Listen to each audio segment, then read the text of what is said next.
Hey, so I thought I'd get some of my thoughts out about the newest episode, Dungeons, Dungeons, and More Dungeons. It is a filler episode, but that doesn't mean that it's complete waste, especially not on this show where every little thing actually counts and accumulates, and it comes back to bite you in the ass later. And I think we're gonna get a lot of that from this episode. I was I shouldn't have been tricked, but I was. I thought, okay, a nice little breather from that heavy last episode where it was like a whopping 29 minutes long, which is what I appreciated because if they tried to trim it down to 22, I just don't think it would have been as successful. Like, that's probably why Alex Hirsch is able to, I think, somehow convince Disney's like, guys, we needed that 29-minute episode. There's a lot of shit we gotta cover. And I'm glad we did. So, but this episode, this is like the second one we have with Ford. So we're actually going to see more of his character, because with the last episode, we saw him more of angry, still kind of throwing the blame game around. He was a badass. Don't get me wrong, he was. But this episode just shows they threw a little more diversity into it, because no person is a one-sided coin, you know? They did display some of his kind of nerdier aspects, like last episode, like he excels in academics. Obviously, you'd have to be pretty damn smart to build a multi-dimensional portal. But I like this one as like, show more of that geek culture, nerdier side that a lot of us, I think, can relate to, especially if you're growing up and nobody understands what those nerdier aspects and interests are about. And that's when I was really able to relate to Dipper in this episode. I grew up, especially during middle school, really getting into anime and stuff, and got mocked by my peers, made fun of it for it. You become quieter.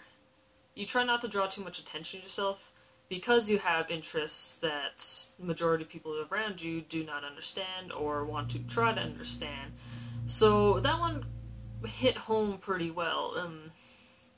I don't get as much anymore, because university is a time where you can go to class in a goddamn Spider-Man onesie and nobody's gonna bat an eyelash.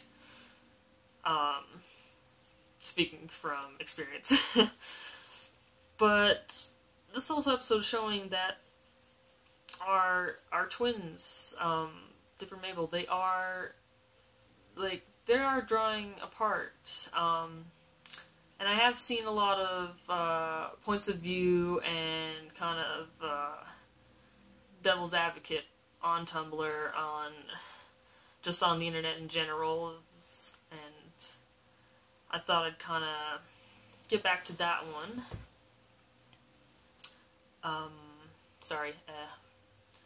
I saw a lot for Dipper's defense, and I did see quite a bit for Mabel's defense, and you're not going to make me hate either of these twins, because they're both very near and dear to my heart. I see aspects of me in both of them. I see more of Mabel and me presently, but I see more Dipper as me as the insecure kid that felt ashamed for liking nerdy stuff. So I can definitely relate to both, and I can relate to Mabel, fearing that her relationship with her brother is going to just entirely implode and end up just like the Stans. And this was all the teasing and stuff that Dipper brought up is you guys always putting me down, you're making fun of me and stuff. It's not just something they made up specifically for this episode. This has been long time running. It's been happening since season 1, just little by little, but even then that chips away at somebody, like it has with Dipper. And now that he's found somebody who relates to his interests and actually encourages them and doesn't mock him for it, goes down to his level and says, "This is okay, I understand completely." He has a person he can be in his comfort zone with now, with Ford. And that's good, because kids need that. They need somebody to, like, not talk down about them, actually relate to them in a way. And, you know, now that he's found somebody like that, he's going to be even more attached, because he was always enamored by the mystery of the journals and who the author was. And now that he knows who it is, and more importantly, it is a member of his own family, that's going to have some big major changes for everyone's relationships with each other. And I noticed I've had this uneasy feeling about since we came back from the big hiatus, like, not like a, oh no, this is going to be such shitty writing uneasiness, but just like, I trust Hirsch, like, 150% of where he's going with this, but doesn't stop me from feeling queasy about what bad things and what obstacles and what's going to happen, because I'm a huge fan of sibling relationships and dynamics. I think television is getting better at writing them, especially in cartoons. That's what makes me uneasy, because I find that Dipper and Mabel is the most perfect, realistic sibling relationship I've ever seen written for television, or books, or any other type of fictional media with a story. And that's why we're so invested in these two, and we're going to be, like, it's going to hurt a lot more when whatever it is that tears them apart ultimately, and I hope it isn't permanent. I don't think it would be, because this is based roughly around Alex Hirsch's own childhood, and I know that they're, like, they're not 100% exact like him and Ariel. But it's just, like, obviously, siblings squabble, siblings get mad at each other, but a really strong bond doesn't tear you apart ultimately. So it's just like, oh, where is he going with this? And I know I'm not really talking about the kind of the main part, like the big kind of fun entertainment that this episode was. It's just, I'm really concerned. I think we all are. And I know the next episode is like the mayor debate and all that stuff, so I'm not sure if that's going to be like the sibling disputes are going to be put on ice or anything for a while, but I know it's going to be there back in the background, just lingering. Just the what if's going to happen. Is Mabel actually going to apologize? I think I've only recount like one time she's apologized, and that was in Sock Opera. And I'm not going to get mad at these characters for maybe forgetting a lesson or something. They're still children. They're 12 years old. We all know we weren't at the peak of maturity at that age. And even now, as an adult in my 20s, I certainly have not reached the peak of maturity that everyone aims for. But, you know, they're all trying. They're still kids. I'm going to give them the benefit of the doubt because they are so well-written. They are so diverse and complex. And I know I've seen some people getting a little pissy that Mabel's faults are being pointed out. And believe me, Mabel is my favorite character. I adore her immensely. But even I can be like, yes, she has faults, and I'm glad they're being addressed. I'm glad they're giving her this character development, because for so long it's been Dipper. He's been more of a central focus because he's been the one more invested in the mysteries. So of course he's going to get a little more character development, and I'm glad that Mabel is going to be brought more to the forefront. And like, because usually, like, especially season 1, she was more of she had the B plots of the episodes.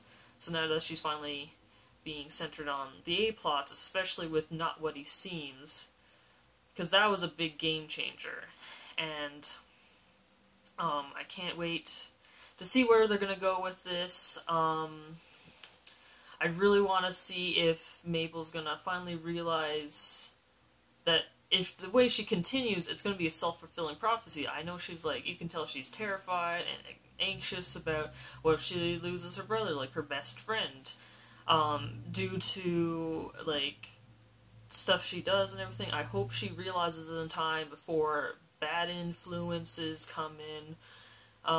We definitely know Bill's still, he's around, he's always watching. I just want to see, like, I know I'm sounding a broken record, but I want to see what's happening. Like, it's agonizing waiting 3 weeks for the new episode, but at least it's better than the 4 months where everybody went insane and thought, old Dipper's he's gonna be pissed off at Mabel and stuff. And we all thought that was gonna be the thing. Like, about the whole not trusting him, about shutting down the portal. But Alex Hirsch said, oh, he's gonna be drifting, he's gonna be distant. Just not in the ways we thought at first. It's gonna be completely different. I guess some quick thoughts about the Dungeons and Dragons homage. I have played a bit. It was a Pathfinder, I believe, and it was Call of Cthulhu. So that's the only experience I've had with like D&D myself, and it was pretty fun. Like, yeah, there's a lot of math involved and stuff, a lot of character sheets, a lot of charts. But I could definitely see that there was some love and creativity put into this one.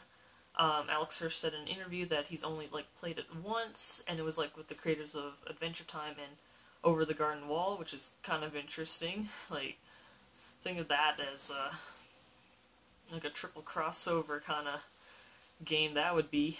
I like the Weird Al cameo and stuff. For some reason I heard that Cecil Baldwin and Chelsea Peretti was going to be in this episode, but that would be like too many cameos at once, and I think they'd make a special mention for it, like in their in the promos and commercials. So I'm really hoping that they come up soon. I like the little jabs at the fandom. Those were fun, like the whole, it's a kid show, why are you so hyped up, basically. It's like, oh, it's super deep, so shut up. The Navi reference, because who hasn't wanted to, like, you know, squash her at one point playing Ocarina of Time? I know I have. She kind of annoyed me. I like the detective thing. I just like, yeah, it's just poking fun at the fandom and their reactions to things. Even like Alex kind of having fun poking fun at himself for his own writing and stuff. Like, that's what a good writer does. You're not afraid to make fun of yourself. I hate it when people take themselves so seriously that they're so butthurt about being criticized or, you know, fans having a little fun. And this is why I like the show. This is why I like Alex Hirsch. Like, he knows how to take punches. And I definitely think that any plot holes that we're kind of poking at lately, that we might have seen, I'm going to say, we haven't seen the entire season yet. We've only gotten 2 episodes since the hiatus ended. And so we don't know everything yet. And even if there is a tiny plot, like a little tiny detail he might have overlooked, look, it's not easy making cartoons. So I'm gonna give them benefit of that, like, oh, maybe they just forgot something. Like, I'm not gonna harsh their mellow over that. But I can't wait for the next episode's like August 24th. They'll be getting close to when I get back to university, so at least I'll have school to distract me while new episodes are being produced and created and shown to us, and I just hope we can finish the season by Christmas. Like, Disney, please don't do this to us. Like, I don't want Gravity Falls to end, but I you know, like, there's only so many times I can read angsty stuff to get me through.